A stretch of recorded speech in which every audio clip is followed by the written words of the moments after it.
يا جماعة الدولار النهاردة قرر ياخد إجازة من القفزات واستقر في مكانه كده في البنوك المصرية.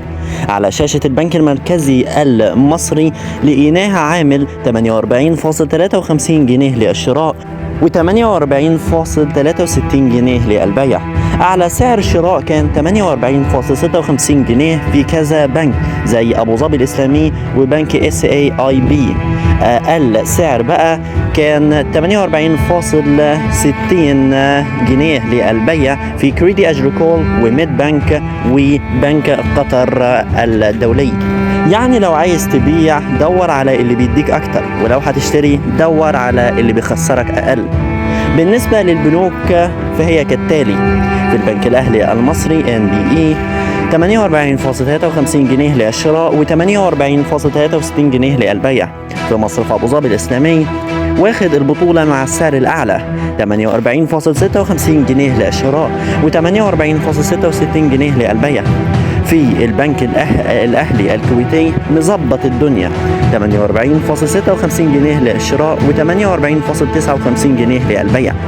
في بنك التنمية الصناعية 48.56 جنيه للشراء و48.66 جنيه للبيع. في بنك ساب أو SAIB نفس الفيلم 48.56 جنيه للشراء و48.66 جنيه للبيع.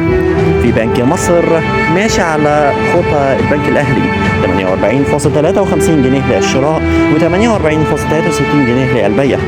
بنك قناة السويس وبنك القاهرة وبنك الإسكندرية والبنك التجاري الدولي CIB والبنك SHSBC والبنك العقاري وبنك فيصل كلهم كده مع بعضهم واقفين في صف واحد 48.53 جنيه للشراء و48.63 جنيه للبيع.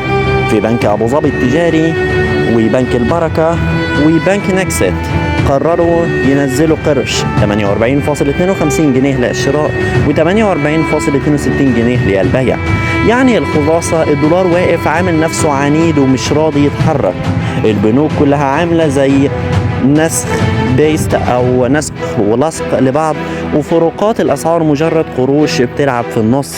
فلو ناوي تبيع وتشتري ركز في القرشين دول، أصلهم ساعات بيفرقوا في آخر اليوم. ولو جينا لشوية تحليلات واضح ان السوق دلوقتي في حالة توازن مزيف. الدولار مش طالع ولا نازل لكنه بيجهز نفسه للحركة الجاية.